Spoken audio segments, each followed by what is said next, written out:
Bonjour à vous tous, bienvenue sur Inmedia, hym.media, avec cette émission dans tous nos états où j'ai le plaisir aujourd'hui d'accueillir Joanne Razanamae.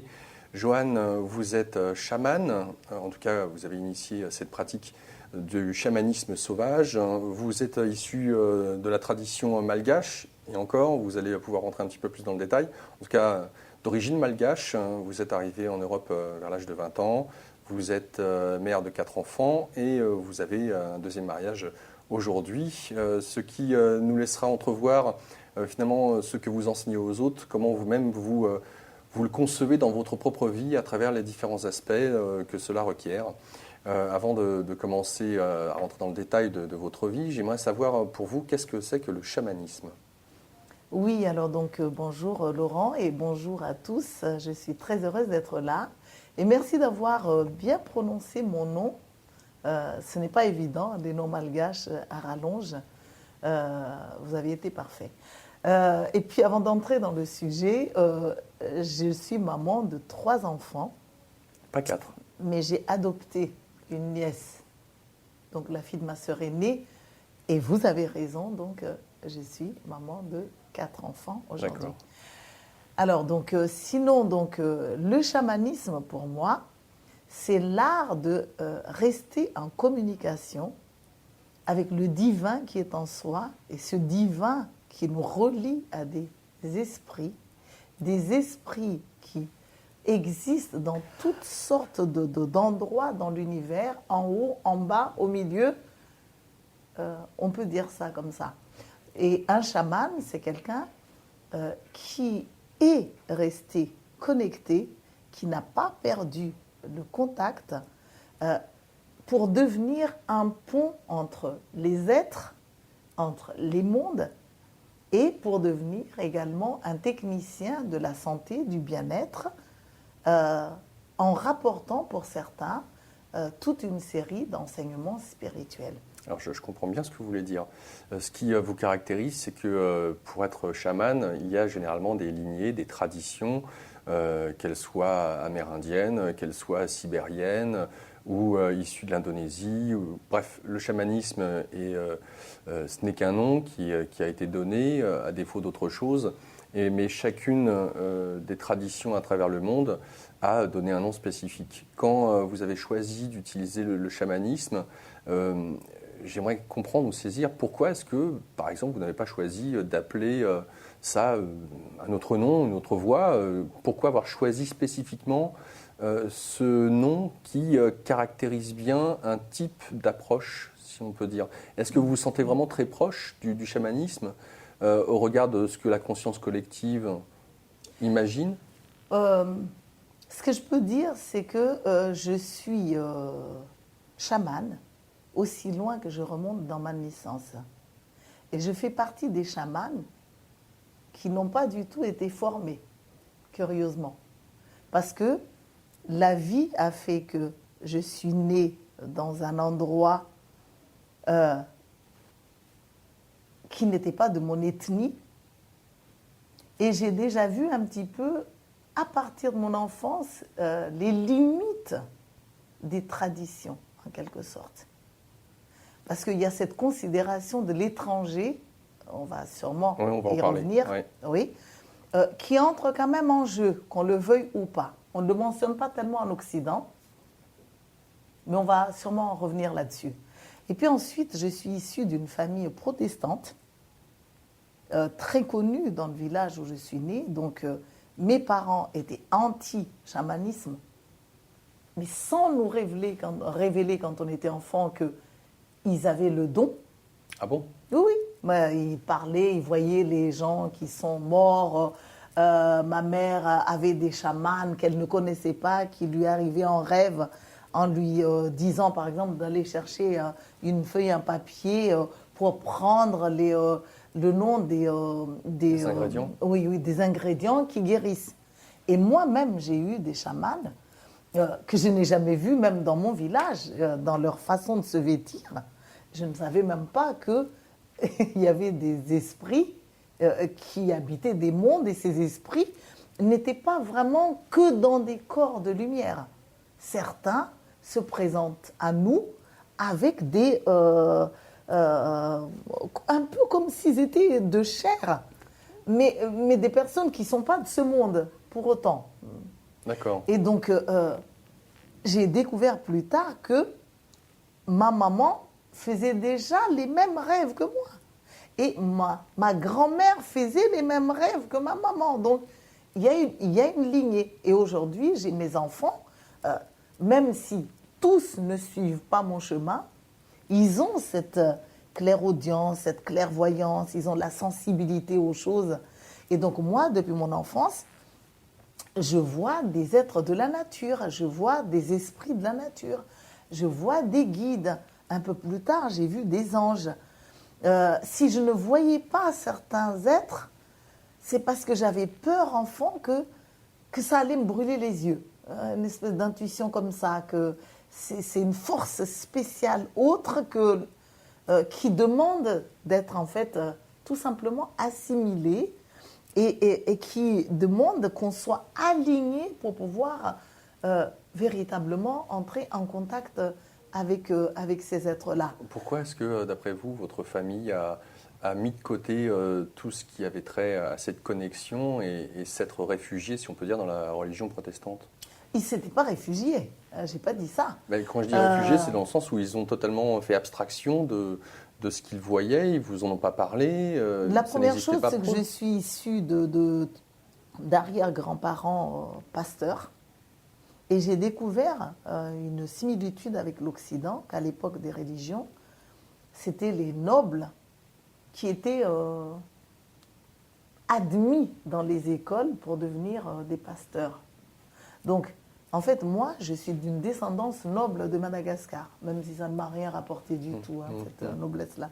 C'est juste une parenthèse, parce que je suis plus paumée que restée noble en étant née dans un village avec une ethnie différente, où vraiment, on était bien, mais on n'était pas chez nous. Et donc, mes parents, on peut dire ça un peu des bourgeois.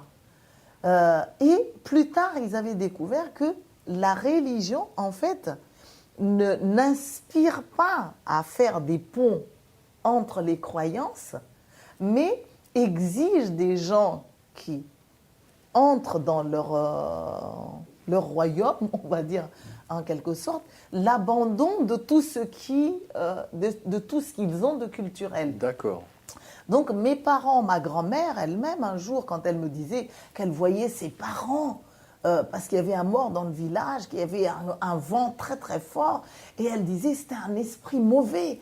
La personne qui venait de mourir ne va pas aller dans le royaume des cieux, entre guillemets. Alors je dis, mais comment tu sais ça? Il dit, mais parce qu'il y a mes parents qui sont là, il y a mes tantes et tout. Alors j'ai dit, mais tu crois à la vie éternelle?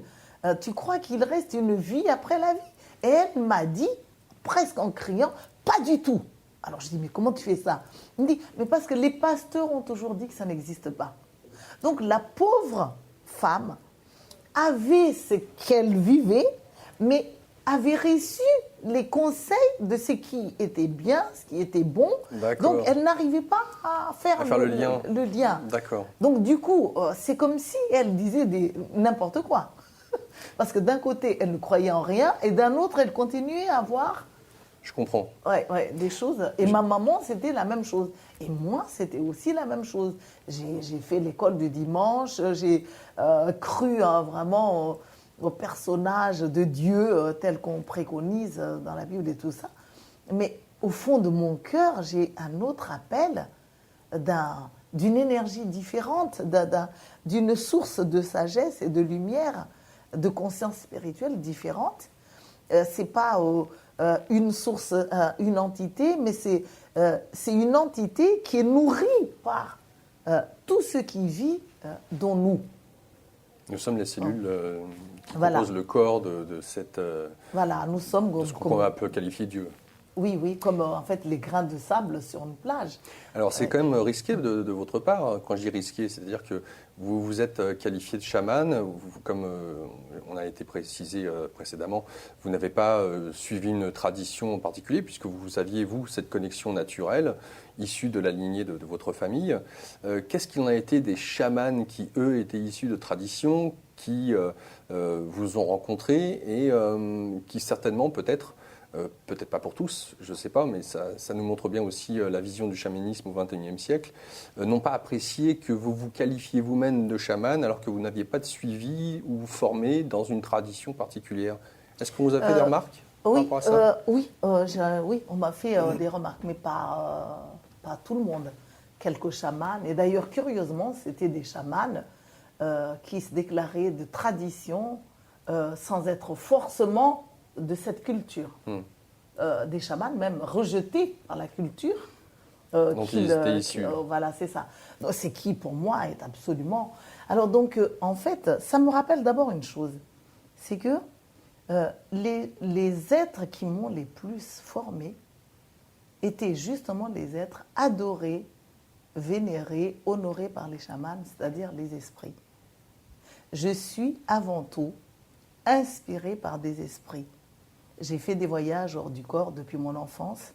J'ai entendu des enseignements dont certains maintenant figurent dans des livres parce que je suis écrivain. Conférencière, voilà, vous travaillez conférencière un peu partout dans le monde. Oui. Et j'ai suivi les chamans parce qu'ils vibraient dans cette fréquence, inspirés par les esprits qui m'accompagnaient. J'entendais, je voyais des êtres magnifiques au bord des fleuves, dans l'eau, dans le ciel. Je jouais surtout en fait avec les esprits. Et ça, c'est la première en fait information capitale pour être chaman normalement, au-delà des traditions. Et puis ensuite, j'ai suivi des chamans qui étaient dans mon village et alentour, mais très vite j'ai découvert qu'il fallait aussi être de la même culture en fait. Ce qui montre que même en Occident, on n'en parle pas assez, mais il y a une forme un petit peu de clonage chamanique, et ces chamans en Occident ne sont pas véritablement reconnus dans les traditions d'origine qu'ils préconisent. Oui, d'accord, je comprends ce que vous voulez dire. Ouais. C'est un petit peu... je trouve ça pas très confortable. Alors qu'un chaman ou deux puissent être reconnus, alors que des centaines de gens suivent le chamanisme, ça montre que nous ne devons pas seulement suivre des traditions comme ça. Ensuite, donc, comme les enseignements que je recevais, les directions que je devais suivre, les guérisons que je devais faire venaient surtout des esprits. Et les gens de mon village et des villages autour avaient perçu cette énergie en moi et se rapprochaient de moi quand j'étais enfant. Comme si le fait de s'asseoir seulement autour de moi, ou de m'attraper la main, de me toucher les cheveux, de me regarder les yeux, pouvait provoquer des miracles. Oui, je comprends. Et là aussi, qu'on le veuille ou non, la première forme de chamanisme, c'est cette énergie qu'on reconnaît chez quelqu'un. Une fois qu'un village, qu'une culture devient politisée, alors on entre dans le chamanisme par, on va dire, quelqu'un délègue la personne, reconnaît la personne. Oui, je comprends. Par cooptation. Ouais. Par filiation. Mais à l'origine, ce qui fait qu'un chaman est chaman, c'est que cet être a cette énergie spéciale, spécifique, une vibration qui lui est propre et qu'on reconnaît comme n'étant pas une vibration culturelle de la planète Terre, mais comme un héritage qu'on ramène de loin.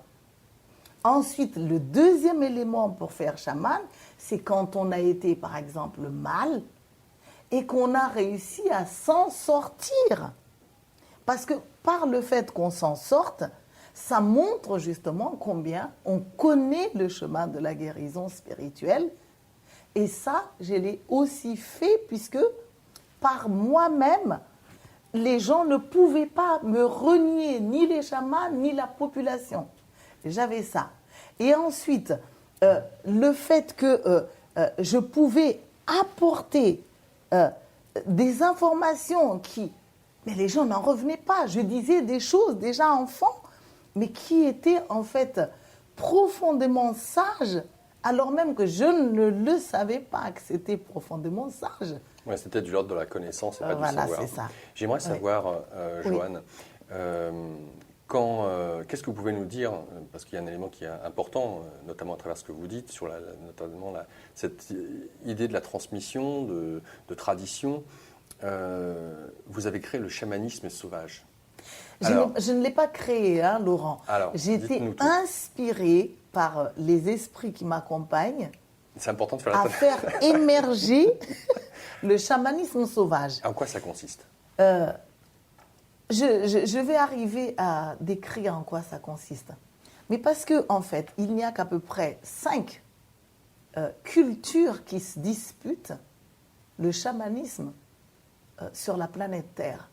Chamanisme amérindien, chamanisme du Sud-Amérique, chamanisme évidemment de la Russie, d'où le mot chaman vient.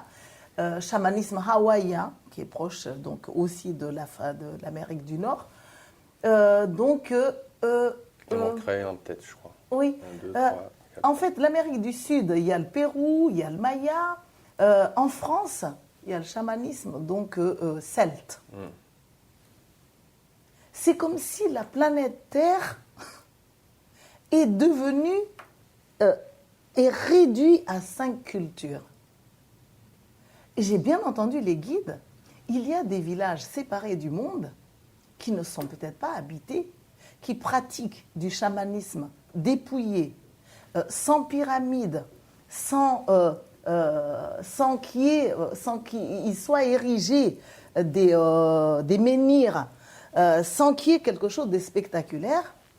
Mais il n'empêche que ces êtres-là, ils ne pratiquent même pas le chamanisme. Ils vivent le chamanisme dans leur vie quotidienne. Et ces gens qui habitent des îles lointaines, des pays méconnus, et pourtant se trouve le règne du chamanisme ancestral, on va dire, et pur. Brusquement, ces gens-là n'ont pas la place dans le chamanisme appelé traditionnel et reconnu en Occident. Mais je comprends les guides. Le chamanisme, avant tout, ce n'est pas la tradition qui fait les piliers. C'est la reliance avec le monde spirituel. Le chamanisme, c'est l'art de mettre en connexion, en relation, des mondes et aussi des êtres avec des êtres. Et c'est l'art de pouvoir voir, percevoir des informations pour relever la conscience humaine et pour apporter la guérison à tous ceux qui se sont perdus, qui ne se rappellent plus, le temps qu'ils sont perdus, le temps qu'ils ne se rappellent pas. Plus tard, c'est devenu un phénomène de mode. Parce que les anthropologues ont été étonnés de voir les pyramides, de voir les sculptures, de voir... bref, et du coup, il y a eu des études qui ont été faites pour prouver l'existence des chamans. Alors ces études sont bien parce que ça montre que, où que l'on soit dans le monde, sur la planète Terre, il y a les mêmes bases du chamanisme. Mais le chamanisme sauvage, tel que moi, je l'amène, je le fais émerger. En fait, c'est un chamanisme qui conduit à faire confiance avant tout aux esprits et non aux ancêtres culturels. Et si on regarde bien, qu'est-ce qui est plus important ? Les esprits ou les ancêtres ? Alors nos ancêtres ont fait des rites, ont pratiqué des cérémonies qui, à leur époque, ont fait du bien. Soit, c'est bien de les honorer, c'est bien de s'en rappeler.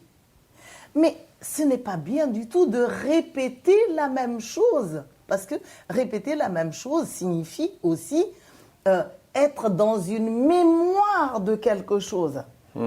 Et un chamanisme pratiqué dans une culture face à tel événement, que ce soit de guerre ou de misère ou de famine, enfin, tout ce qu'on... Il y a l'histoire des chamans comme ça. Et qu'on répète les mêmes chants, les mêmes rituels, eh bien, d'un côté, c'est comme si on prend ce qu'on a pris hier pour prière, et d'un autre, c'est comme si on ne reconnaît pas le pouvoir du chaman, en fait. Le chaman n'existe que parce qu'il a des ancêtres. Or, dans le chamanisme, la règle fondamentale de base, c'est que le chaman lui-même est un soleil. Il est porteur de lumière. Il véhicule des informations. Il a la capacité de voyager dans des mondes, d'aller délivrer quelqu'un jusque dans les griffes de la mort, d'aller retrouver les parties de la personne éparpillées un petit peu partout, et qui fait qu'elle s'incarne mal parce qu'elle n'est pas totale, elle n'est pas complète sur la planète Terre. Et brusquement, vous ne trouvez pas que c'est contradictoire que ce soit la culture du chaman qui a le dessus sur les esprits? Alors, j'ai été inspirée à tout simplement rappeler que, tout chaman qui a envie de se retrouver chaman ou de retrouver son pouvoir de chaman et de pouvoir aider tout en s'en sortant lui-même, doit avant tout se relier aux esprits. Ensuite, faire la paix avec les ancêtres. Et les ancêtres, ce n'est pas mes ancêtres en tant que malgache. Preuve en est que moi, je suis malgache, mais je ne suis pas reliée à mes ancêtres chamans puisque j'étais dans une ethnie autre que la mienne. Alors, qu'est-ce qu'on fait de ça? On voit tout de suite les limites. Ensuite, si on aime ses ancêtres seulement, c'est limité. Il faut s'intéresser à tous les ancêtres. Et si on s'intéresse à tous les ancêtres, déjà, ça fait un pont d'amour, un pont de reconnaissance véritable. Alors que si on se relie qu'à ses ancêtres culturels, on reste comme la société, figée, figée quelque part. Ensuite, il faut encore aller plus haut que les ancêtres culturels. Il y a les ancêtres collectifs de l'humanité. On dit que nous nous incarnons. On dit que quand nous nous incarnons, nous avons pu être de toutes les couleurs. Je suis malgache aujourd'hui, mais j'ai pu être amérindien, j'ai pu être maya, j'ai pu être celte, j'ai pu être africaine. Et d'ailleurs, lorsque je faisais des voyages hors du corps accompagnés des esprits, je me suis retrouvée dans toutes les couleurs. Et c'est pour ça qu'en fait, j'honore vraiment les ancêtres collectifs plus que les ancêtres culturels. Parce que je trouve que rester seulement sur ces petits ancêtres, ça nous limite et en plus ça complexe drôlement les gens. Qu'est-ce que ça vaut un petit Français qui apprend du chamanisme au Mexique? C'est pas ses ancêtres. Alors ça va être un chaman qui ne peut pas se relier à ses ancêtres. Donc en fait, c'est ça. Et ça donne du pouvoir seulement à certains chamans. C'est ça que vous voulez dire à travers le chamanisme sauvage, c'est quelque part, au-delà des traditions, retrouver l'essentiel, c'est apprendre à vivre ici et maintenant, où que l'on soit, en contact direct avec la magie de la vie. Exactement. On voit par exemple que dans le chamanisme traditionnel, on commence les rituels, par exemple, par une direction, parce qu'on dit qu'il existe des portes multidimensionnelles. Les peuples donc de l'Est, les peuples du Sud, les peuples de l'Ouest, les peuples du Nord. Et tout ça ont un sens. C'est merveilleux. Mais ça devient rigide. Chaque rituel commence par une porte. Eh bien, les esprits qui m'accompagnent disent, si vous nous honorez, nous, en tant qu'esprits, et que nous, on se présente par le Nord, parce qu'on voit que vous avez quelque chose à faire par le Nord, alors en ce moment-là, c'est à vous de nous corriger. Vous allez nous dire, non, écoutez les esprits, allez à la queue comme tout le monde, mettez-vous à l'Est parce que c'est comme ça qu'on commence. Trop de contradictions. Et ce n'est pas parce que je soulève ces contradictions que j'enlève l'élément fondamental du chamanisme, qui consiste à croire que nous ne sommes pas seuls au monde et que nous devons faire appel à ces peuples des points cardinaux, mais ne restons pas figés pour autant à travers ce que nos ancêtres ont fait au départ. Et ensuite, donc, il y a le fait de tourner dans un sens. Le chamanisme traditionnel préconise qu'on tourne dans le sens des aiguilles d'une montre. Et le comble, c'est que si on ne fait pas ça, on ne commence pas le rituel par l'est ou par le sud, ou qu'on ne tourne pas dans le sens des aiguilles d'une montre, on n'est pas chaman, mais rendez-vous compte. Et ce sont des êtres humains qui déterminent si vous êtes chaman ou pas. Ce ne sont même plus les esprits. Mais où va-t-on avec ça? Le chamanisme, ce n'est pas la politique. Le chamanisme, c'est le règne de l'esprit. La politique, il y a la compétition, il y a la jalousie, il y a le fait que c'est un être qui décide que tel être est bon à l'école, à la moyenne, ou peut faire la faculté. Mais nous, les chamans, nous sommes dans le domaine du sacré. Et nous sommes dans le domaine de l'amour. Et ensuite, donc, on tourne dans un sens. Mais quand on enlève, semble-t-il, l'eau d'une baignoire, qu'on soit au pôle Nord et que ça tourne dans un sens, mais quand on enlève l'eau d'une baignoire qu'on se trouve au pôle Sud, ça tourne dans un autre sens. Alors, qui est hiérarchiquement puissant? Voilà, légitime pour ça. Ouais. Voilà, ceux qui tournent dans le sens des aiguilles d'une montre ou dans l'autre sens. Alors, moi, j'honore, j'adore les traditions. J'aime, d'ailleurs, la preuve, c'est que je les ai apprises. Sinon, je ne pourrais pas comparer aujourd'hui le chamanisme sauvage et le chamanisme traditionnel. Donc, je peux faire comme mes frères chamans traditionnels. Je suis totalement en paix avec ça. Je ne suis pas en guerre. Mais je déplore que le chamanisme traditionnel ne veuille pas faire avec le chamanisme sauvage. Et ça, je trouve que ce n'est plus du chamanisme, c'est la culture terrestre qui gagne, qui a le dessus. Quelque part, avec le chamanisme sauvage, vous êtes amené à quitter tout ce qui était du domaine du sacré, au même titre que les Tibétains, quand ils ont quitté le Tibet, sont ouverts au monde et ont transmis certaines traditions qui, pour certains là-bas, étaient impossibles à transmettre aux Occidentaux. C'était interdit de pouvoir transmettre certains secrets, certaines voies initiatiques, certaines conceptions du monde, voire magiques parfois. Et certains s'y sont risqués et ont été, par leur père, montrés du doigt. Je pense notamment à Chogyam Trungpa. Alors, j'aimerais, Joanne, parce que c'était essentiel peut-être pour ceux qui ne vous connaissent pas de pouvoir avoir cette approche et de ce qui vous caractérise, vu que vous êtes assez atypique dans ce monde, dans cet univers, j'aimerais essayer avec vous, si vous le voulez bien, de casser un petit peu là aussi les images que les gens qui vous suivent, voire les gens qui suivent la voie chamanique, peuvent avoir, casser les images, casser les projections que ces gens-là peuvent avoir. Comment est-ce que, justement, on aborde comme vous, parce que vous voyagez encore, vous faites des conférences, vous êtes auteur, comme vous l'aviez dit. Comment est-ce que vous percevez vous-même cette forme de renommée? Pour vous, avoir la célébrité ou la renommée, qu'est-ce que ça implique? Comment vous percevez ça? J'aimerais terminer la définition du chamanisme sauvage pour vous permettre vraiment de comprendre et permettre au public de comprendre ce que c'est. Donc, nous ne reprenons pas non plus, nous enseignons le chant sauvage, la danse sauvage, c'est-à-dire des mouvements libres. Nous enseignons la reconnexion avec le divin. Nous enseignons surtout, en fait, le prise de pouvoir du chaman. Parce qu'en Occident, souvent, les gens sont cassés. On est dans un monde où, à la fois, on dit aux gens « affirme-toi »,« affirmez-vous », et dès qu'ils s'affirment, alors ils sont égocentriques. On ne sait pas très bien sur quel pied danser avec ça. C'est vrai.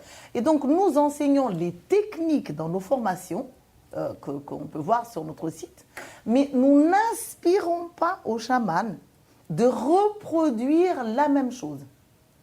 Chacun est libre. Chacun est libre. Ceux que j'ai formés ne doivent pas être exactement comme moi. Ils ne sont pas menacés d'être des faux chamans s'ils osaient être différents de moi. Parce que dans le chamanisme sauvage, c'est l'écoute des esprits. Quand des peuples habitent des points très éloignés et qu'il existe des chamans dans ces peuples, on a appris à faire confiance. Parce que le chaman est la voix, le chaman est la lumière, le chaman est guérisseur.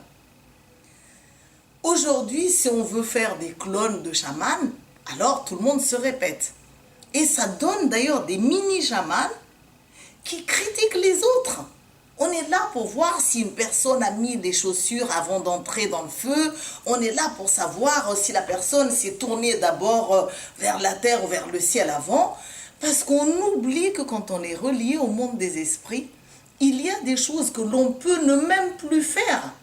Comme si on était en pilotage automatique. Il y a des actions qui n'ont même plus leur valeur. Et d'ailleurs, je vais revenir sur ça, parce que quand on a cette énergie et qu'on est porté, qu'on se sent transporté, on fonce vers l'essentiel et on ne reste pas dans la représentation. Parce que n'oublions pas que le chamanisme traditionnel ou sauvage est avant tout un monde de représentation.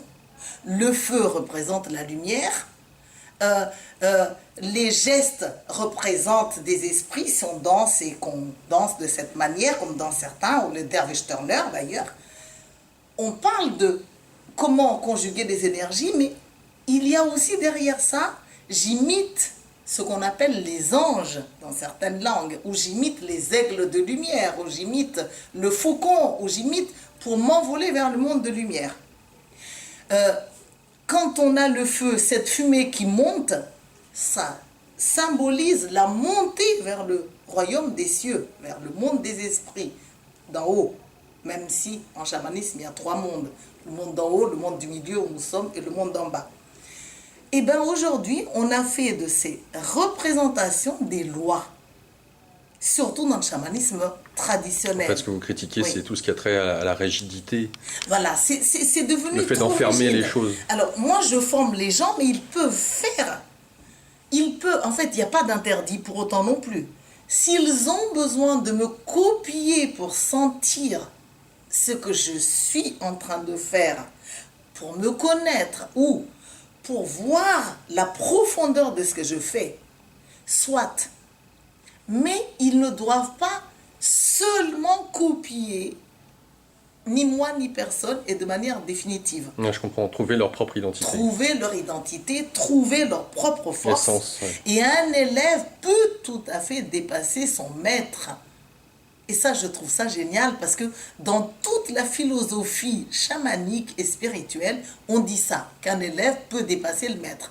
Et dans la réalité, en fait, les maîtres résistent. Oui, Ils donnent toujours les diplômes, ils reconnaissent, alors on forme l'école de guérison de ci, de ça, mais c'est toujours le maître qui honore les élèves, qui sont toujours les mêmes.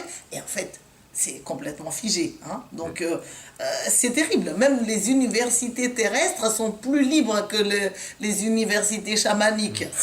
Moi, je trouve ça un petit peu gênant, embarrassant. Alors, c'est une bonne manière d'être rentré en introduction vis-à-vis de ce que vous représentez, de ce que vous incarnez. Et je reviens forcément sur la question, sur cette notion de notoriété, oui, sur le fait d'être célèbre. Qu'est-ce que ça représente pour vous, la célébrité, la notoriété, le fait d'être connu, voire reconnu? Qu'est-ce que ça vous inspire? Comment vous prenez la célébrité? En fait, je suis devenue célèbre par la force des choses, par les esprits. Parce que comme j'ai commencé très mal, et c'est pour ça que j'invite vraiment les gens à commencer très mal. J'ai commencé très mal parce que j'ai osé amener des enseignements qui n'étaient pas reconnus. Je suis aussi channel, hein. Je ne suis pas seulement chaman, je suis médium. Donc, quand je faisais du channeling, les informations que j'amenais, ce n'étaient pas les mêmes que les autres amenaient. La façon de les amener, ce n'était pas comme les autres. Donc, j'étais rejetée. Mais ça m'a en fait incité à sortir de mes peurs et de mes dépendances. En fait, je trouve génial d'être rejetée, et même par tous, parce que c'est grâce à ça que vous êtes obligés d'entendre la voix intérieure et de vous relever. Parce que vous n'avez plus personne à qui plaire.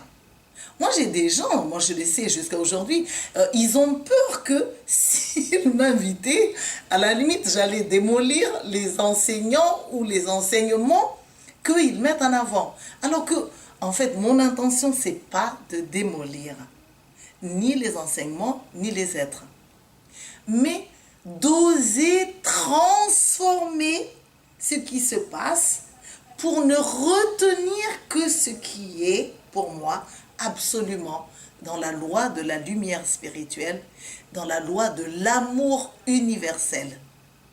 Donc, j'ose remettre en question les bases. Et pas seulement les bases des autres, mais même mes bases. Parce que j'ai commencé à enseigner en disant telle chose ou en montrant telle chose, mais je me permets de grandir. Et si, en grandissant, je trouve que j'ai oublié de mentionner ça ou j'ai mentionné ça parce que je n'avais pas encore vu à ce moment-là que la totalité de l'information, mais je me permets de changer.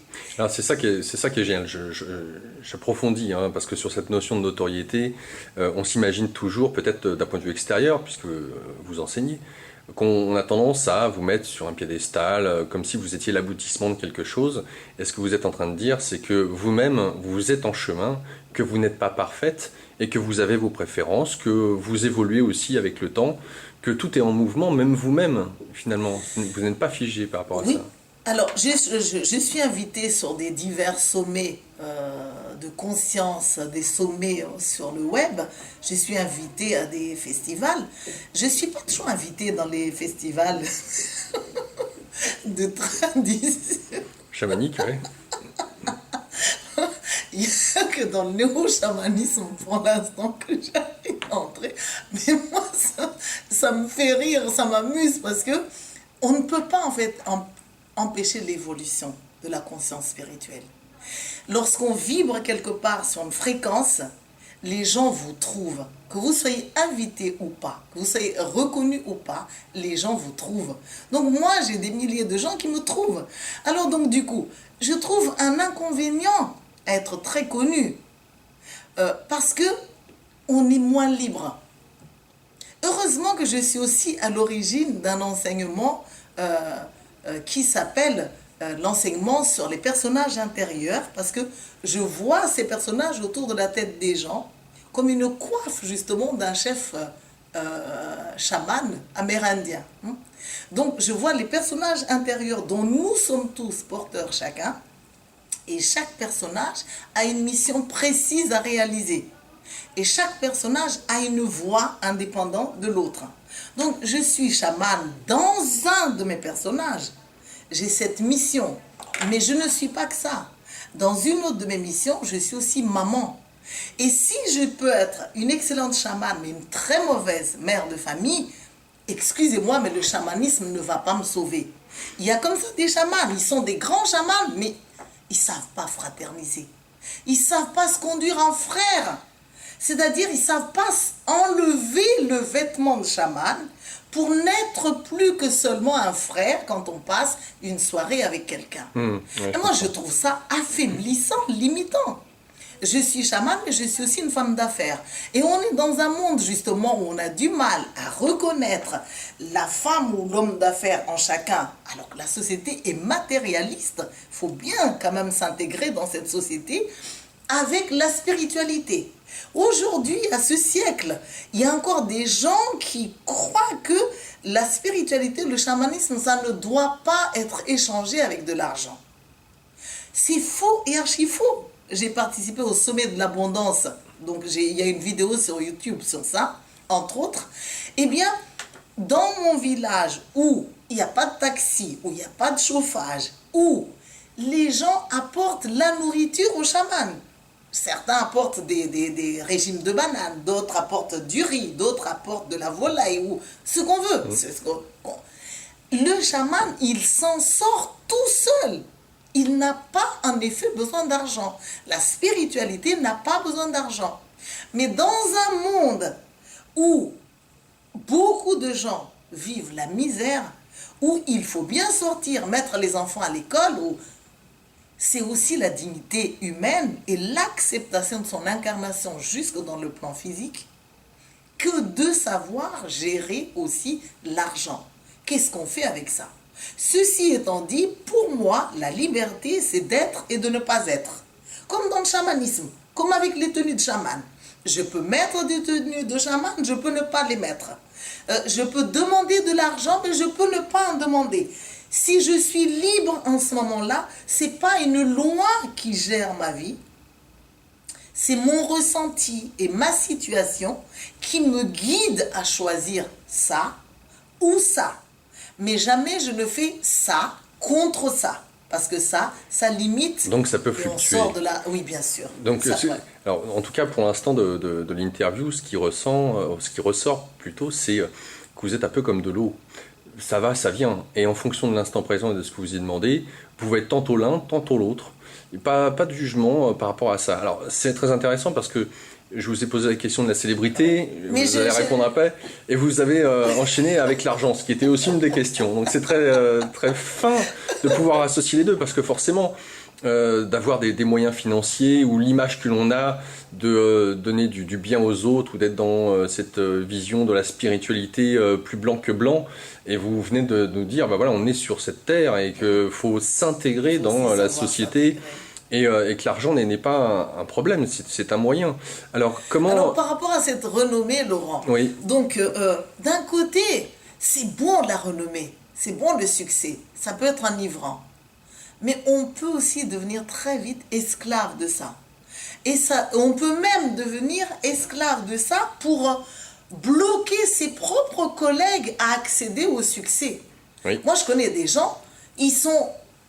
parmi déjà les hauts placés dans la spiritualité, le chamanisme, mais ils n'ont pas du tout la générosité ni l'altruisme de partager cet espace sacré en se fiant aux dons des autres comme étant complémentaires à leur talent. Hein, oui, tout à fait. Ouais. Et donc, du coup, je trouve que pour moi, je me libère de ça. Par exemple, quand les gens viennent me voir, où ils suivent nos formations à la maison, chez nous, ou ailleurs, je leur dis, faites bien attention.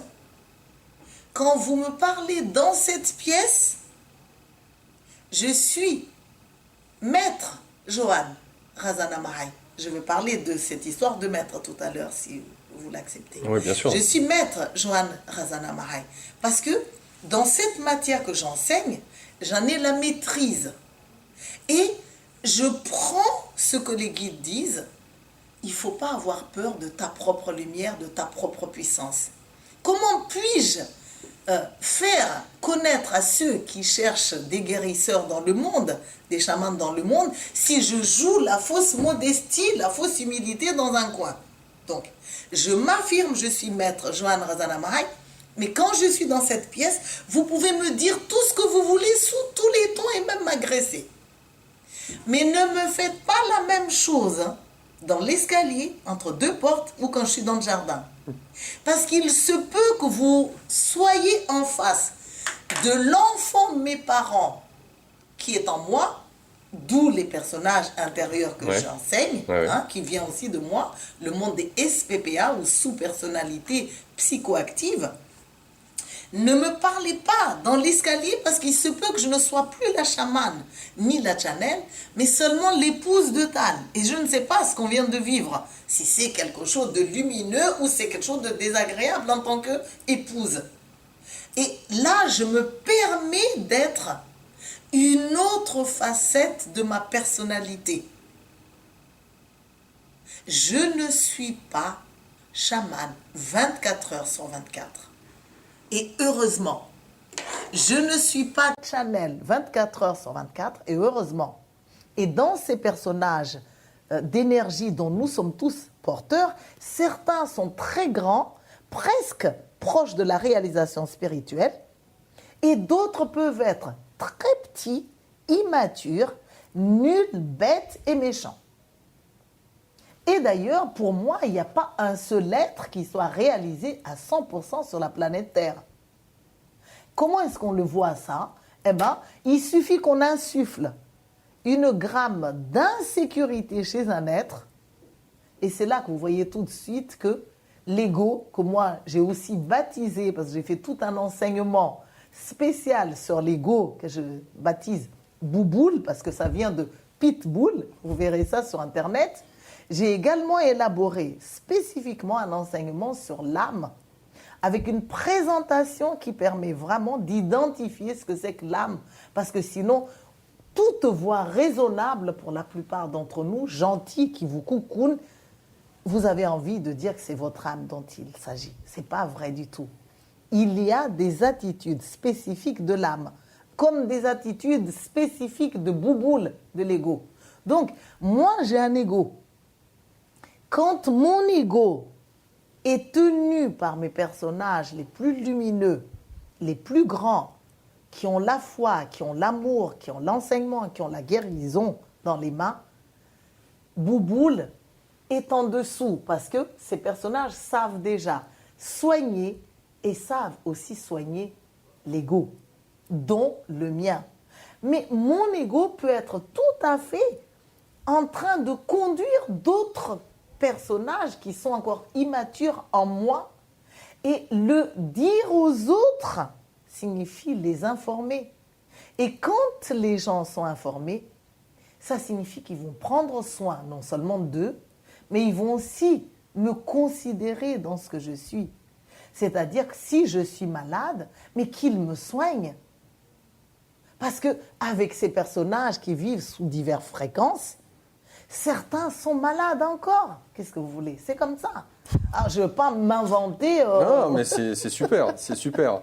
J'aimerais aussi avoir votre regard, puisque vous avez 4 enfants, dont une qui a été adoptée, comme vous l'avez précisé. Qu'est-ce que c'est pour vous l'éducation? Qu'est-ce qui a été important dans l'apprentissage du rôle de mère et de ce que vous avez compris aujourd'hui de votre parcours? Qu'est-ce qui en a été retenu? Qu'est-ce qui est essentiel de ce parcours? Pour vous, l'éducation aujourd'hui, ça pourrait être quoi? L'éducation, en fait, sans cette présentation des personnages intérieurs dont nous sommes tous porteurs, ne vaut rien à mes yeux. L'éducation dans la société, en fait, ça se voit. Pour moi, c'est une usine pour faire des hommes ou des femmes d'affaires qui vont rendre service à la société. Qu'importe ce que vous avez appris à l'école, hein, que vous soyez médecin, que vous soyez machiniste. Faire du rendement, en fait. C'est faire du rendement. L'éducation avec le monde des sous-personnalités psychoactives ou SPPA, c'est apprendre à découvrir quel personnage prend la place dans cette situation en moi et découvrir quel personnage l'autre va faire sortir en fonction de la même situation pour voir si nous sommes bien alignés avec les mêmes contrats. Un jour, j'étais à la gare. Un de mes enfants m'avait dit, il y a longtemps, hein, mais c'est un excellent exemple. Un de mes enfants m'a dit, maman, alors comme ça, tu es chamane guérisseuse. Parce que j'ai enfin lu ton premier livre. Et cet enfant rajoute, eh ben moi, tu vois, jamais j'irai voir une personne comme toi. Parce que je trouve que tu ne peux pas être une vraie guérisseuse parce que tu ne sais pas m'écouter, tu ne sais pas m'entendre, tu ne me considères pas, tu es une très mauvaise maman. Oh. Ce jour-là, laissez-moi vous dire, hein, et c'est là que je vois Bouboule. Bouboule, en un instant, a oublié que c'est mon enfant qui était là. Oui, oui. C'est dans le corps de quelqu'un qui s'appelle mon enfant. Oui, oui.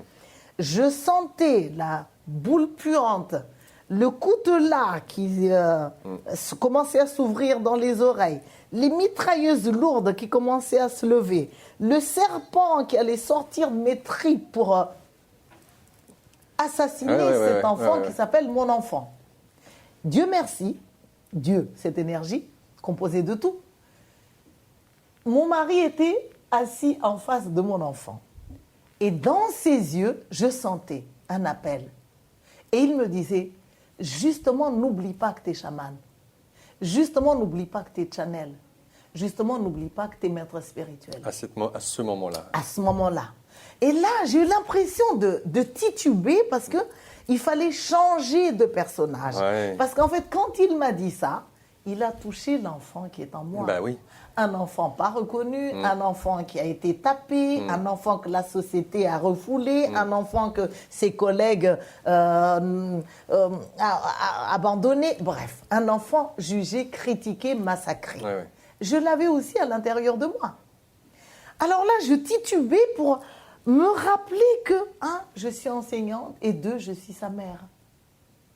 Et pas seulement un enfant, l'enfant de mes parents. Pas seulement le frère, un enfant universel, frère et sœur de tout le monde, l'humanité et de tous les êtres. J'étais bel et bien sa mère et j'étais bel et bien une enseignante spirituelle. Je l'ai regardé. J'ai reconnu, en fait, ce personnage que je vois.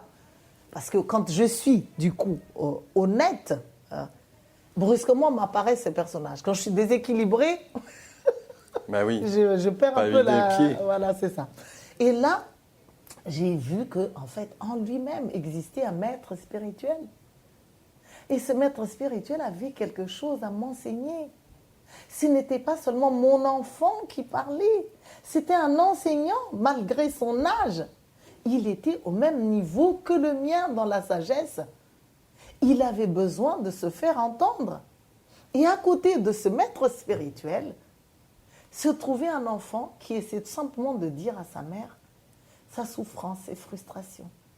C'est la moindre des choses quand même, que de pouvoir écouter son enfant sans amener son propre enfant se mettre en compétition avec eux. Donc ce que vous êtes en train de dire, c'est quand même l'éducation, c'est difficile. C'est trouver justement qui parle auprès de l'enfant. Exactement. Est-ce que c'est le personnage qui est blessé, le petit enfant en nous Exactement. qui a souffert, ou est-ce que c'est le sage Voilà. que tout à chacun est apparemment? Ah, ça marche bien. Et là, j'enseigne les SPPA.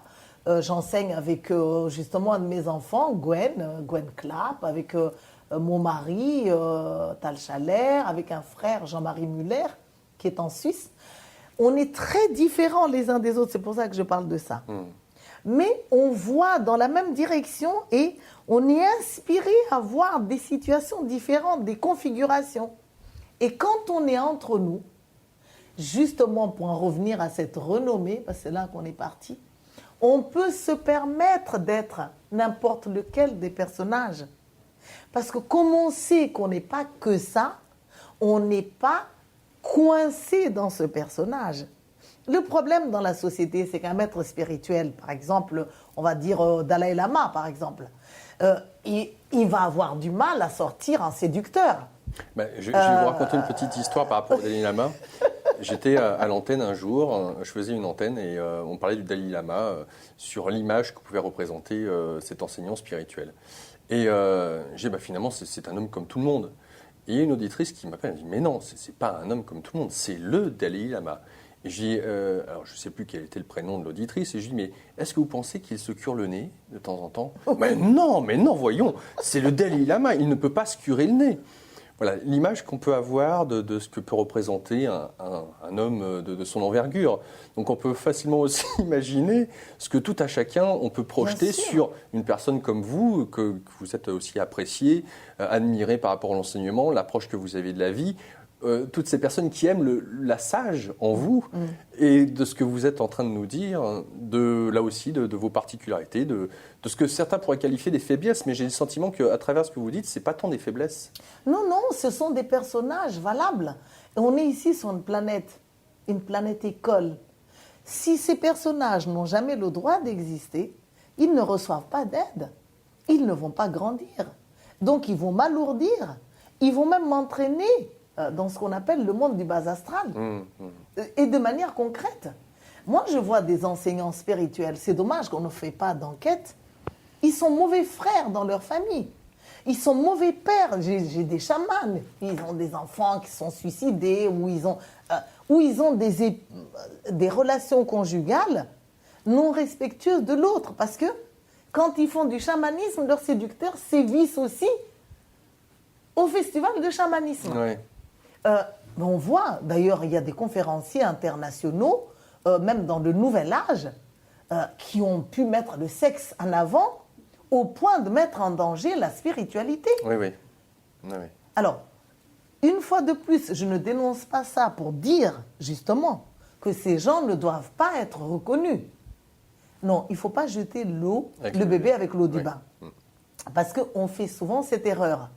Donc, mais ne pas oublier pour autant que la personne peut être très élevée dans un niveau, avec une facette, mais peut être très bas de niveau avec une autre facette. Et comme un homme averti en vaut deux, au lieu de rejeter la personne, nous allons sortir nos chamans guérisseurs. Et là aussi, c'est mon enseignement de chamanisme sauvage qui m'amène des ennuis dans le chaman traditionnel. Est-ce que ça vous arrive pour eux, tout le monde ne peut pas être chaman. Je ne sais pas, c'est peut-être parce qu'ils ont peur que si tout le monde était chaman, il n'y aura plus de stage et on ne gagnerait plus d'argent. Mais moi, je trouve que c'est une bonne nouvelle, le fait de dire que chaque personne a un côté chaman. Si ce côté chaman est informé, il peut aider la personne à se prendre en charge et à aider tous ceux qui souffrent sur son chemin. Ce qui ne sous-entend pas que ce côté chaman va prendre le dessus et on n'existera plus que chaman 24 heures sur 24. Parce que même moi-même, je refuse d'être chaman 24 heures sur 24. Je fais les marchés de ma région, je connais des gens, je bavarde avec tout le monde, toujours par rapport à la renommée. Je ne parle jamais de moi en tant que chaman, ni en tant que maître spirituel. La dernière fois, dans un des marchés, quelqu'un m'a dit « Excusez-moi, madame, mais votre nom, c'est comment ?»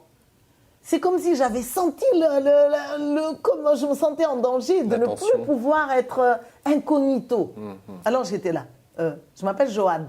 Alors qu'il a dit votre nom. J'ai répondu avec mon prénom. Mais ils connaissaient Joanne. Et ils ont dit vous êtes Joanne Radhanamai. Et là, j'avais du bonheur dans mes facettes reconnues. Mais je sentais à l'intérieur de moi beaucoup d'autres facettes qui disaient non, je ne veux pas être reconnue, je veux pouvoir faire mon marché comme je veux, je veux pouvoir boire une bière si j'ai envie, je veux pouvoir, bref, je veux même pouvoir marchander un article, même si j'avais le moyen, parce que c'est amusant pour mon aventurier, et des fois, notamment dans mon pays où on marchande, comme au Maroc d'ailleurs, le fait de marchander, des fois, crée des relations quand c'est fait dans la légèreté. Mais si vous marchandez en vue de tuer l'autre, vraiment, de gagner sur l'autre, là, ce n'est pas du tout agréable. Nous étions partis sur l'éducation, donc là aussi, à vous entendre, c'est quelque chose d'assez complexe. Alors, pour donner une sorte de synthèse, parce que j'imagine que vos enfants maintenant sont grands, qui sont autonomes, qui sont peut-être même créés. Vous êtes grand-mère ? Oui. Félicitations. Oui, je suis 2 fois grand-mère, avec un de mes enfants qui a été à 21 ans, il était père. Ah oui, c'est jeune. Donc j'étais aussi très jeune grand-mère.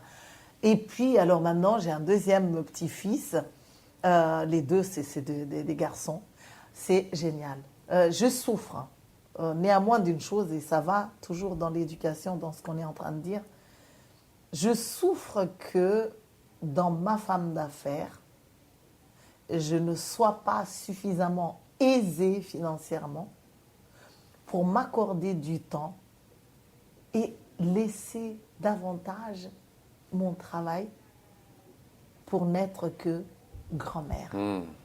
D'accord. Il y a un tiraillement là entre les deux. Oui, je sens. Et là, justement, dans ce que j'enseigne, ça ne va pas me réaliser si je n'osais pas en parler. Ça ne va pas me permettre de rayonner si je n'osais pas poser ces 2 personnages et faire en sorte qu'ils se rencontrent. L'un dans le respect de l'autre. Oui, mais sans pour cela que l'un va se conduire en victime. Mais tout simplement pouvoir ouvrir le sujet, pouvoir en parler et être reconnu, accepté, quitte à ce que les 2 personnages pleurent en même temps en moi. Et d'ailleurs, c'est comme ça que je souhaite aussi que les gens sachent mes personnages.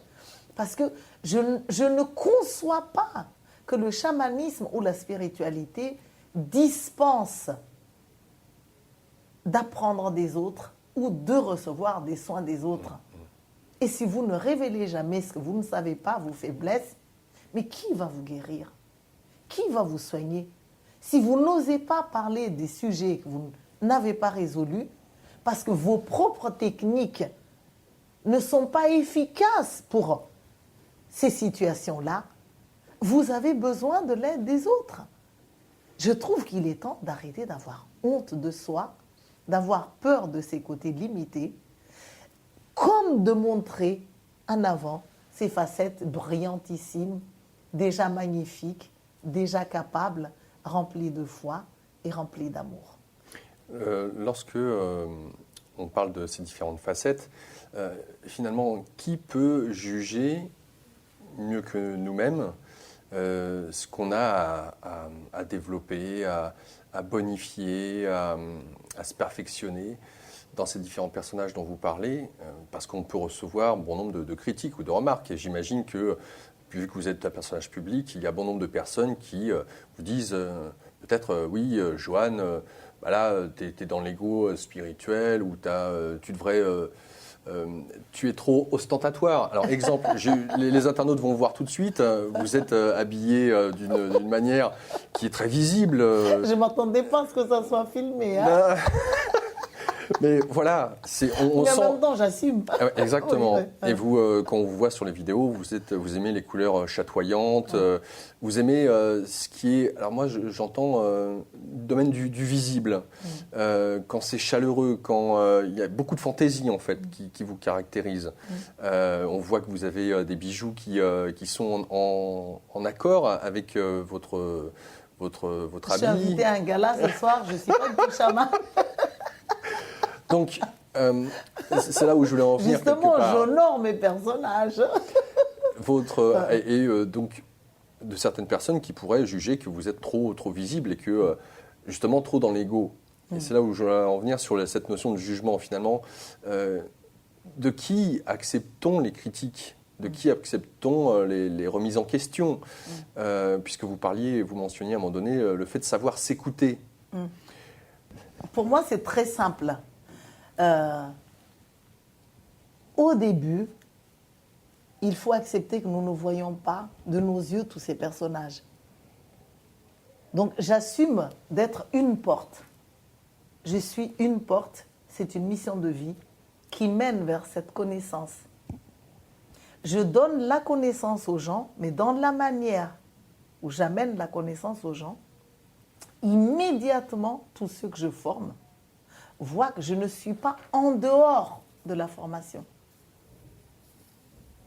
Je suis enseignante et je continue à être élève. Et je mets déjà en énergie que ceux à qui j'enseigne peuvent tout à fait m'attraper main dans le sac avec ce que j'enseigne pour pouvoir mettre le doigt sur l'un ou l'autre de mes personnages immatures. Et d'ailleurs, ça se passe dans une ambiance extraordinaire.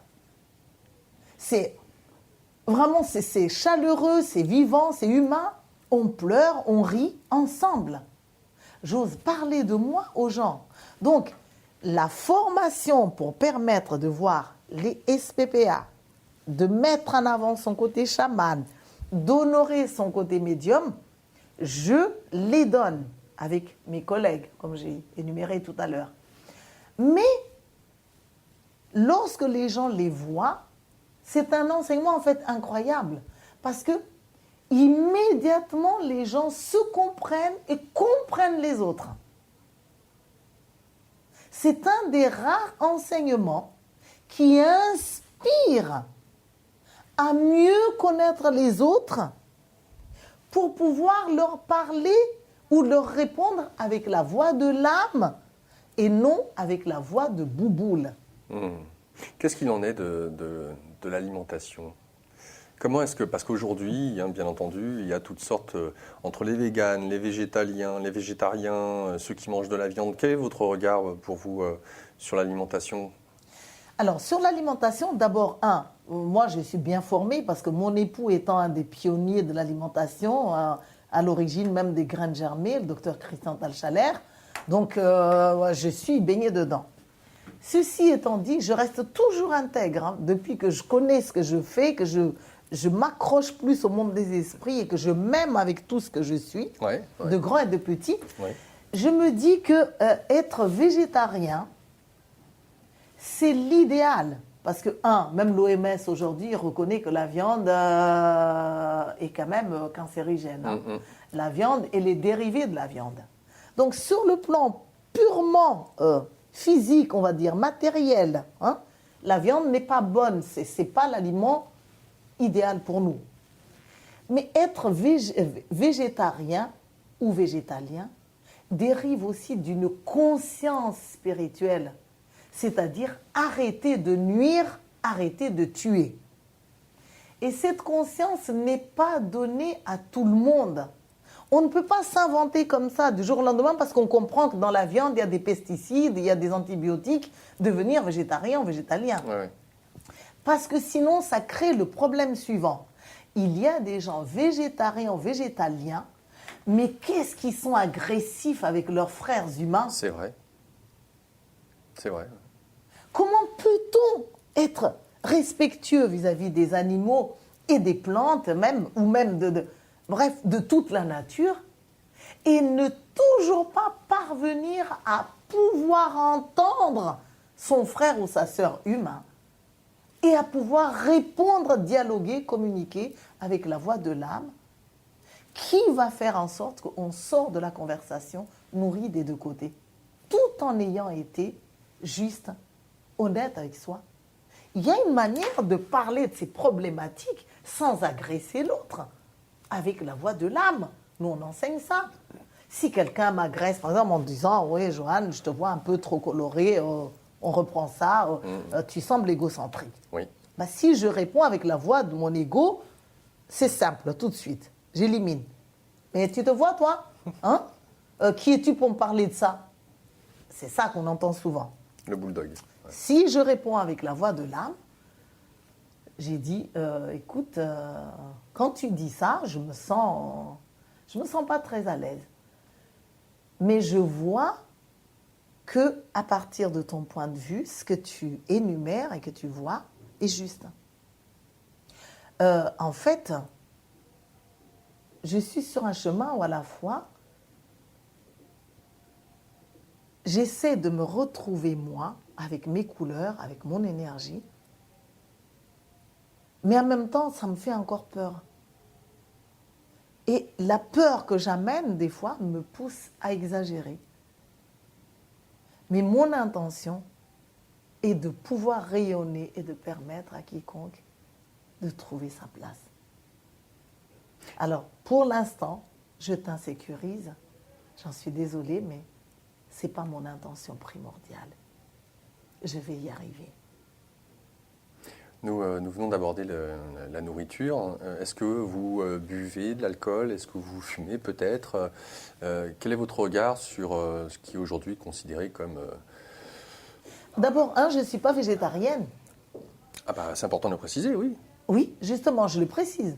Je ne suis pas végétarienne, mais je suis consciente que la viande, d'abord, est immangeable dans les pays industrialisés.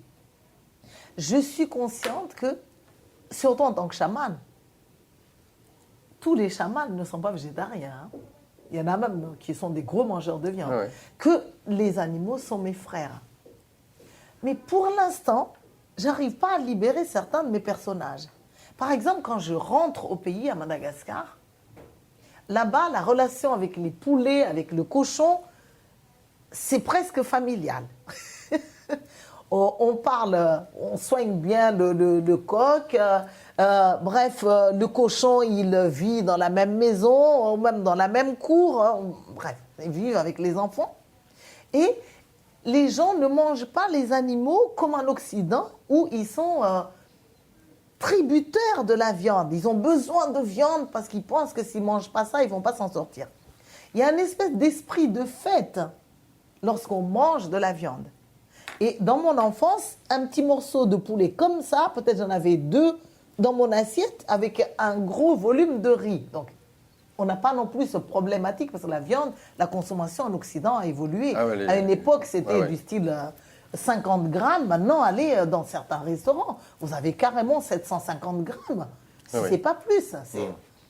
Il y a Trop de quelque chose de pas consommation de viande, normal. c'est ça que vous dites. Donc, quand je viens chez ma famille, ou quand je viens chez des amis qui ne savent pas que je suis végétarienne dans mon âme et conscience, et qu'ils me proposent ça, De la viande, vous mangez. je ne mets pas en avant mon enseignant de nouveau. Ouais. Je mets en avant des fois mon côté ami, ou je mets en avant mon côté la fille de ma mère avant qu'elle ne décède, ou ma grande sœur qui est pauvre, elle m'invite à manger pour elle, pour m'honorer. Elle va faire du marché comme elle ne le fait jamais.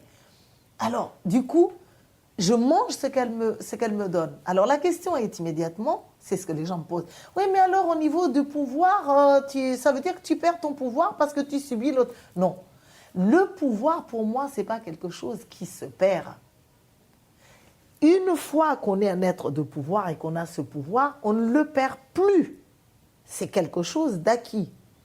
Au contraire, c'est du pouvoir. Il n'y a que les êtres qui ont du pouvoir qui savent aller dans le sens des autres, sans avoir peur de se perdre. Oui, je comprends tout à fait ce que vous voulez dire. Alors, je parlais de... Et au niveau de ma lumière, de ma guérison, je trouvais même que j'arrivais mieux à digérer un animal offert dans ces conditions-là, et que je parle à l'âme de l'animal qui est là, en disant, regarde-nous sur la planète Terre, on en est là. On choisit tous des scénarios. On est encore dans des scénarios comme ça. Pour ce qui est de l'alcool, c'est pareil pour l'alcool ou... Donc, je termine sur ça. Donc, du coup, j'ai découvert que je digère même mieux ça que des fois la colère des gens ou le jugement des gens qui ne se sentent pas compris et qui se sentent rejetés parce que j'arrête pas de brandir ma différence. Avec l'alcool, ça m'arrive de boire de l'alcool. Aujourd'hui, tiens, je suis invitée à un gala, je vais boire du vin, du bon vin. À Madagascar, les retrouvailles, ça se passe dans la bière. Il y a du punch. Tout est poison. Tout est bon, mais tout est poison. Vous voyez cette phrase-là? C'est connu dans la médecine hippocratique. C'est une question de dosage, parce que je sais déjà que si je mange aujourd'hui, par exemple la viande qu'on m'offre comme ça, ou je bois l'alcool, je sais aussi jeûner, m'arrêter de manger tant de temps. D'accord? D'accord. Mais il y a des gens, ils ne savent pas s'arrêter. Par exemple, au nom de la tolérance, et hop, ils retournent au restaurant le lendemain, et encore le surlendemain. Donc en fait, ce n'est pas de la tolérance, ça. Ça s'appelle de l'inconscience.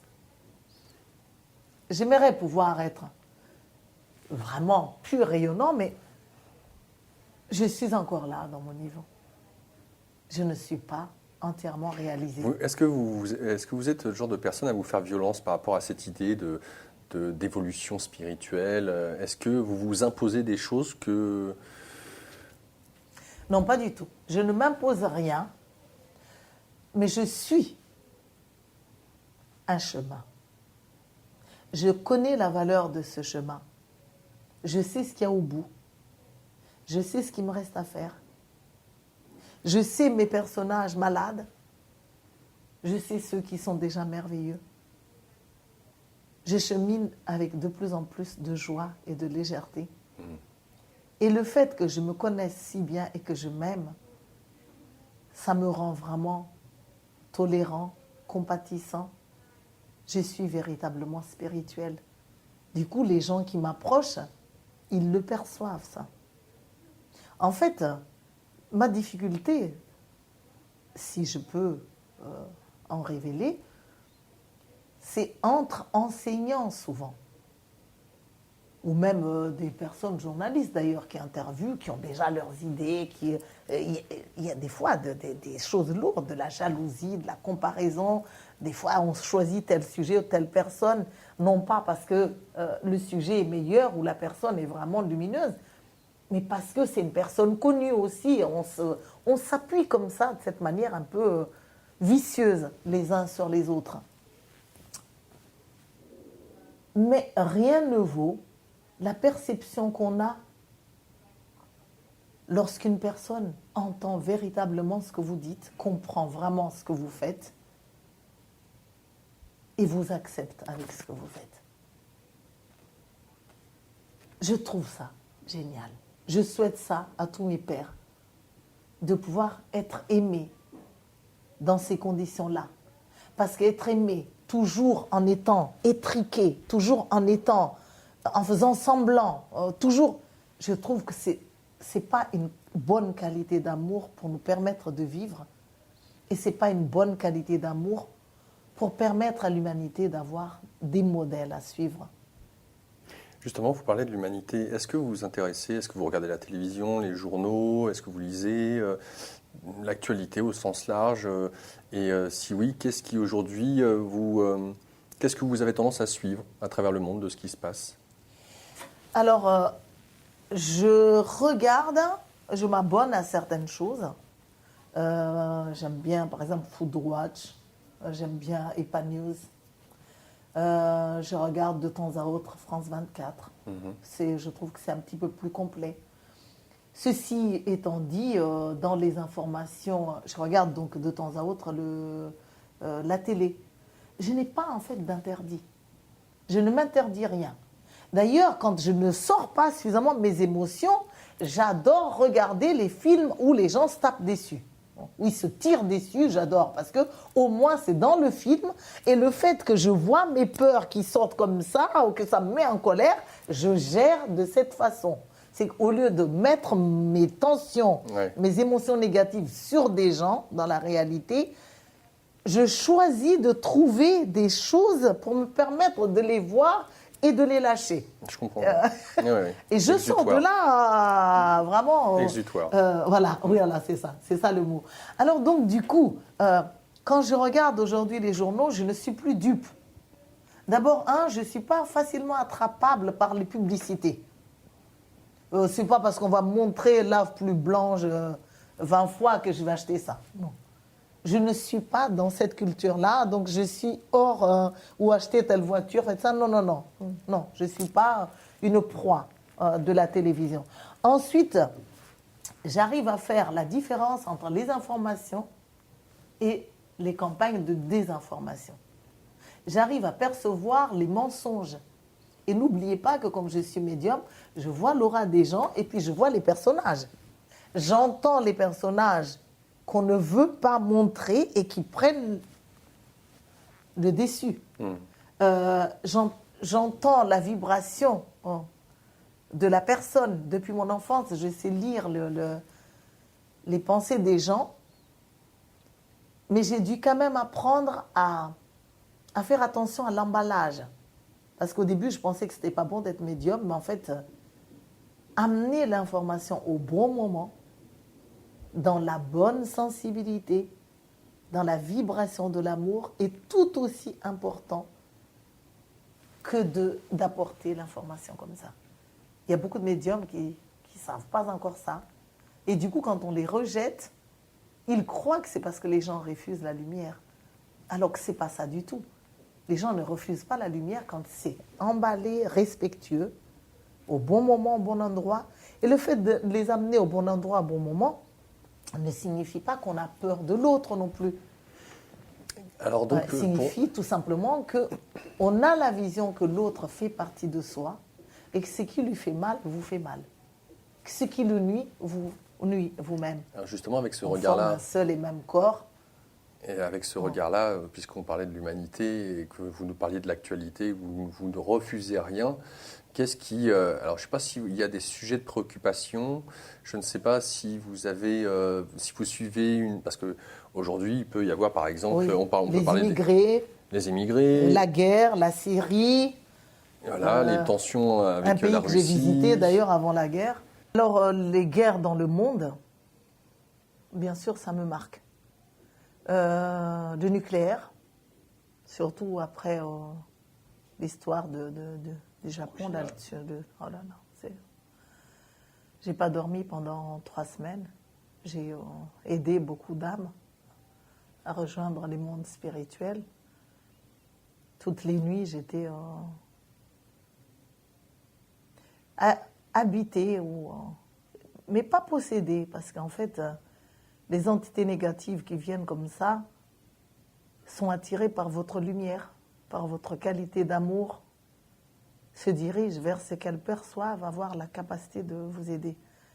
Et là aussi, je suis révolutionnaire parce qu'il y a beaucoup de gens dans le nouvel âge qui refusent la négativité ou qui ont peur de faire du channeling, de la médiumnité, parce qu'on risque de tomber sur des mauvaises entités bas niveau. Je me dis, quand on a la lumière avec soi, c'est comme quand on entre dans une pièce. Vous n'avez pas besoin de chasser l'ombre. Votre lumière est votre force.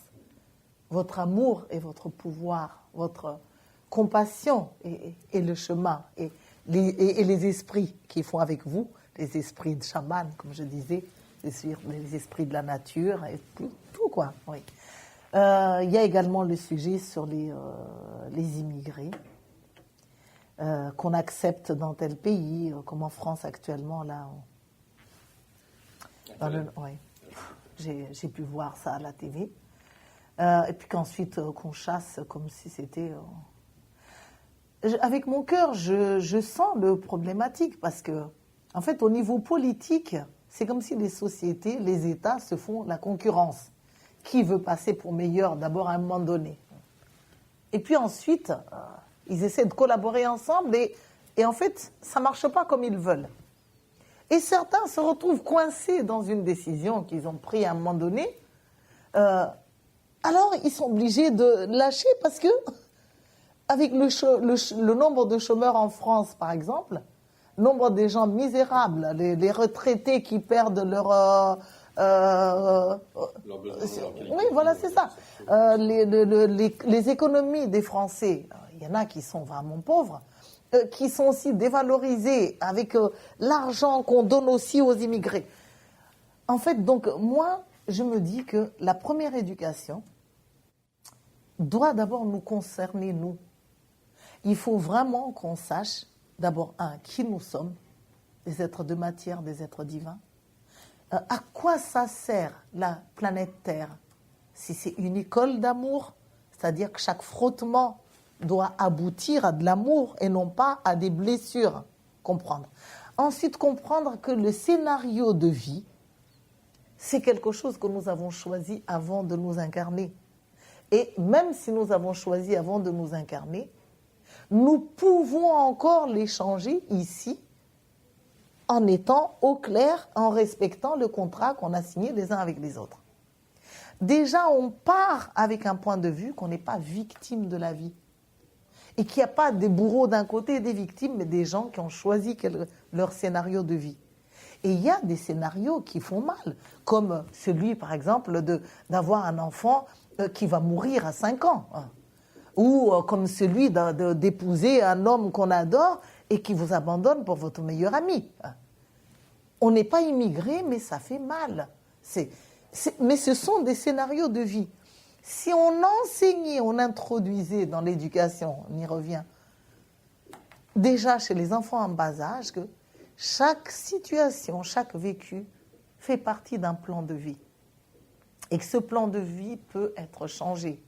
Et si on enseignait aux uns aux autres à parler avec la voix de l'âme, plutôt que de parler avec la voix de Bouboule, et si on enseignait aux uns aux autres que on doit montrer toutes ces facettes insécurisées qui ont peur avec leurs incapacités, en même temps qu'on montre les facettes de soi, je suis absolument certaine que nous sortirons de toutes les misères.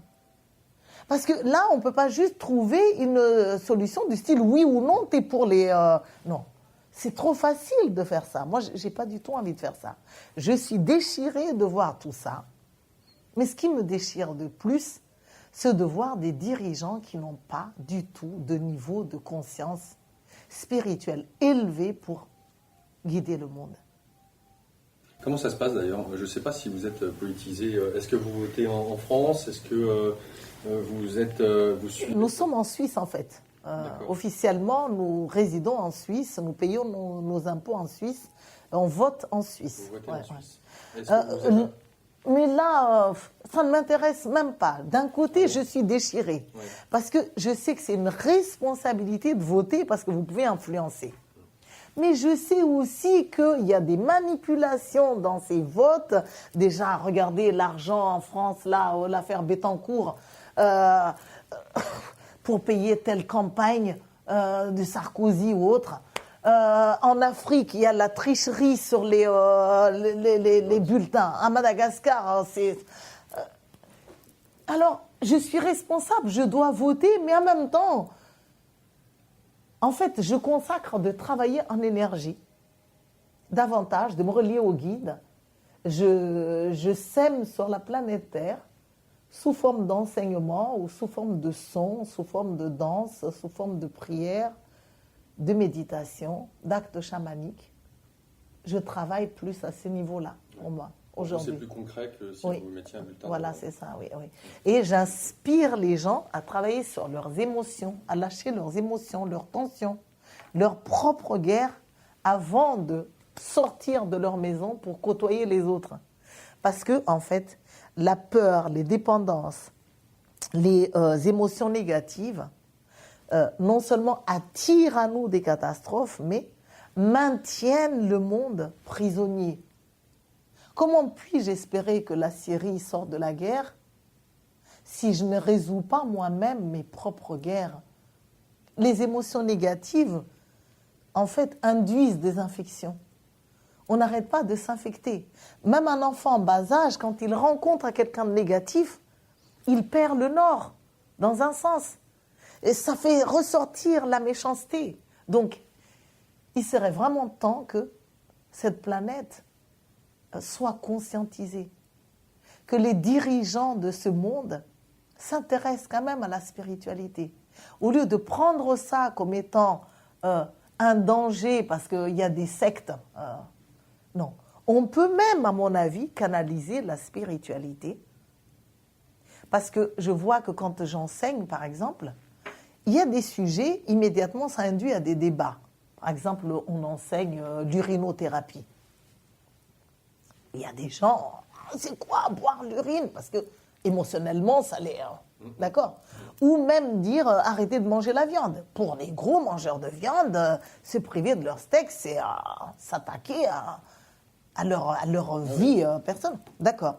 Mais quand, par exemple, je dis nous sommes composés de multiples facettes, certaines sont immatures, ne savent pas formuler ce qu'elles ont besoin, ce qu'elles vivent. Et du coup, comme elles ne savent pas formuler, elles attirent des gens qui vont leur miroiter leurs états. Et ils doivent apprendre que ces gens ne sont pas des agresseurs. Mais ces gens sont des, on va dire quoi, des baromètres.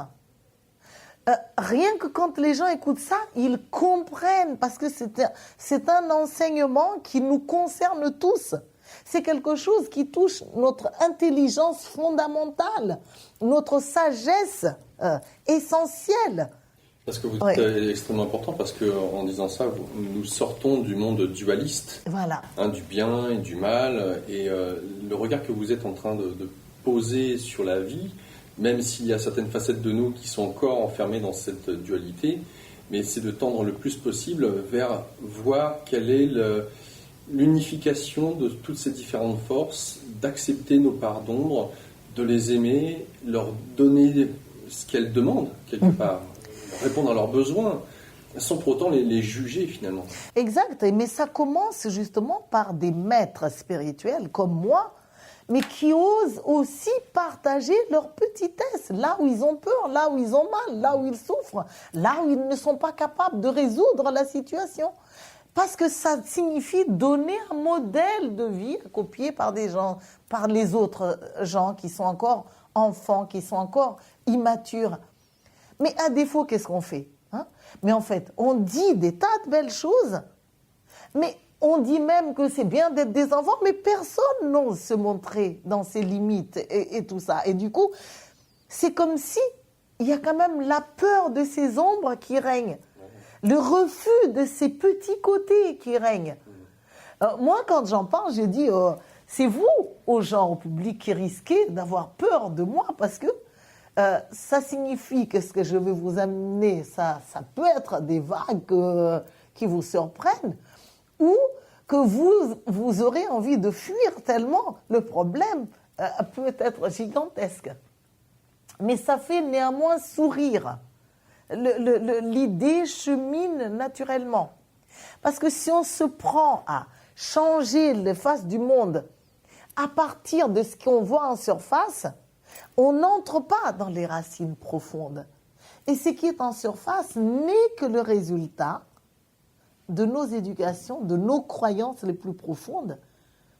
Par exemple, rappeler aux êtres humains que nous sommes vraiment frères et sœurs. Moi, je les sens dans ma chair, j'ai appris. J'ai appris à développer ça, que quand quelqu'un se casse la figure, quand je m'écoute, ça me fait mal. Quand quelqu'un est ruiné, ça me déchire. Parce qu'en fait, le problème des autres sont mes problèmes. Donc c'est fini, tes problèmes sont les tiens. Je l'entends tout le temps ça. C'est pas mon problème, c'est le tien. Non, le tien est mon problème. Sauf que je ne suis pas victime du problème de l'autre. Sauf que je ne vais pas arrêter de vivre la joie de vivre parce que l'autre a un problème ou que moi, une ou l'autre de mes facettes ont des problèmes. D'ailleurs, un des trésors que j'ai acquis maintenant à force d'enseigner et à force d'apprendre ce que j'enseigne, c'est que mon bonheur est de plus en plus palpable et est de plus en plus inconditionnel. Quoi qu'il arrive, j'arrive, par exemple, ma maman était gravement malade, donc elle vient de décéder. Pendant que ma maman était gravement malade, quand je me retourne vers ma maman et que je ne suis que son enfant, je suis dans ma souffrance, j'ai peur que... Mais si mon petit-fils vient vers moi en courant, j'arrive à séparer les deux situations. Que l'une n'influence pas l'autre. Par exemple, j'enseigne avec mon époux. Alors, quand on fait des conférences ensemble, on n'est que deux enseignants, on n'a qu'un objectif, c'est que nos enseignements puissent atteindre la foule, non pas pour en faire des ouailles, mais pour qu'ils s'en sortent et que nous nous en sortons. Il peut arriver qu'avant la conférence, on se dispute sur un sujet ou un autre avec nos hommes d'affaires ou nos femmes d'affaires ou nos enfants ou nos frères et sœurs, parce que on est tous ça, en fait, l'un pour l'autre, tous d'ailleurs, les uns pour les autres. J'arrive à mettre de côté. Alors, ça ne signifie pas que je suis hypocrite. Oui. Parce que l'hypocrisie, c'est que je refuse de voir. C'est pas ça le faux semblant, ça. Non, je vois ce que j'ai à faire, mais je donne rendez-vous à mes personnages plus tard. Donc, je leur enseigne, non, c'est pas parce que tu souffres là que ton frère ou ta sœur qui est ici doit... Cloisonner. Voilà. Oui. Donc c'est vraiment, je reviens sur cette métaphore de l'eau et de savoir couler comme de l'eau, en fonction du décor, savoir prendre, je dirais, le rôle le plus adéquat en fonction de l'instant présent. Et pour ça, c'est vraiment se mettre en connexion avec, j'allais dire, votre ressenti. Et ne pas projeter, là aussi, vis-à-vis de votre compagnon quand vous discutez avec, ou votre fils, ou quoi que ce soit, et de garder en vous cette part-là qui, quelque part, va amoindrir, pour reprendre l'exemple que vous avez donné, l'enseignement que vous aurez à donner là, dans l'instant qui va suivre.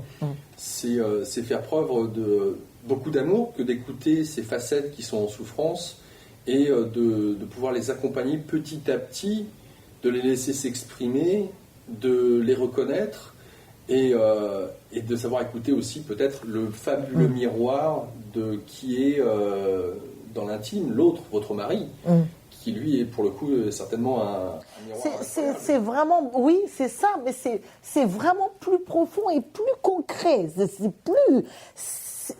C'est vrai. Comme j'arrive à entendre mes personnages et à les accueillir, qu'importe leurs âges, ce qui ne signifie pas j'entretiens les plus petits, les plus malades dans leur maladie. Non. Je les éduque. Je leur donne rendez-vous et je les éduque.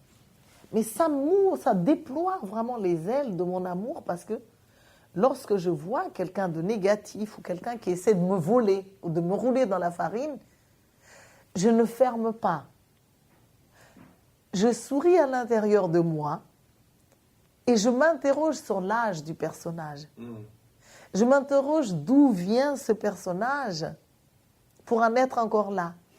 Et je mets en pratique la voix de l'âme. Donc, je parle à la personne, par exemple, où je suis presque identique à elle.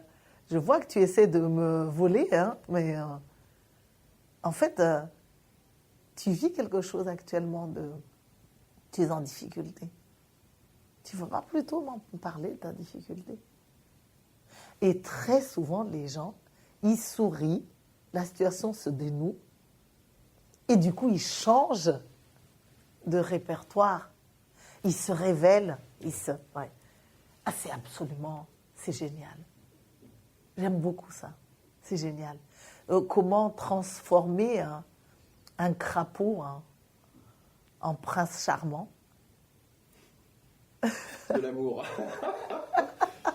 Joanne, nous allons bientôt nous quitter et j'aimerais qu'on puisse aborder la dernière question. Vous avez mentionné que vous-même vous qualifiez de maître, Joanne Razana Mahai. C'était bien dit. Alors pourquoi le maître? Qu'est-ce que vous y mettez derrière? Qu'est-ce qui est important d'entendre derrière ce mot? Alors, donc, derrière ce mot, en fait, c'est vraiment tout. C'est de l'inédit. C'est exceptionnel. À ma connaissance, mais vraiment, il n'y a que moi. Une fois de plus, on va dire que je suis égocentrique. Non, j'affirme quelque chose qui est vrai en me sentant bien avec ce que j'affirme. Parce que j'aime pas mentir. Je suis composée de multiples facettes. J'ai compris que je ne dois pas avoir peur de ma propre lumière, de ma propre puissance. J'ai compris des enseignements spirituels que je dois mettre en avant mes facettes les plus belles, les plus grandes. Donc, comme j'ai des facettes magnifiques, grandes, capables de s'autogérer et capables de porter les autres le temps qu'ils se retrouvent, et pas définitivement, alors j'honore ces facettes-là en les reconnaissant comme maîtres parce que mes guides m'ont inspiré. En fait, ma démarche est toujours un peu semblable. Que ce soit dans cette appellation, ce titre de maître, que ce soit dans le chamanisme sauvage, que ce soit dans l'enseignement sur les SPPA. Non, je ne suis pas le genre de personne à prendre du pré-mâché et à faire avec ça sans oser rien réviser. Non. Même de mes guides spirituels, j'ose écouter jusqu'au bout, voir où ça mène, comment ça se passe, et retourner poser des questions si des parties de moi ne sont pas en adéquation avec ça. Et donc, j'honore mes parties qui savent déjà faire. La preuve, c'est qu'il y a des gens qui les voient et qui me suivent. Donc, ce n'est pas une invention, ce n'est pas un mensonge. Mais je n'oublie jamais que tant que je suis sur la planète Terre, j'ai des facettes qui n'ont pas tout compris et qui sont en phase d'apprentissage. Et ces facettes-là peuvent être plus ou moins grandes.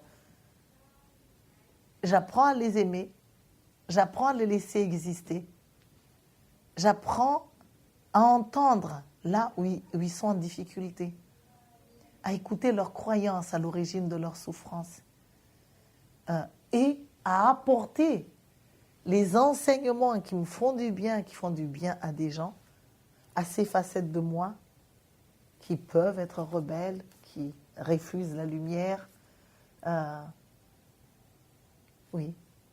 qui sont malades. Merci beaucoup, Joanne Razana Mahai, pour avoir répondu présente à cette interview. Ça a été un grand plaisir de faire votre connaissance, puisqu'on ne se connaissait pas. C'est vrai. Et voilà, chers internautes, j'espère que vous avez aussi apprécié et que vous avez appris de vous-même et sur peut-être l'image qu'on peut avoir d'un enseignant dans son domaine. En tout cas, c'est ce que Joanne peut véhiculer, elle peut vous inspirer. Eh bien, j'espère qu'elle vous aura inspiré un peu plus sur qui vous êtes et le chemin à suivre.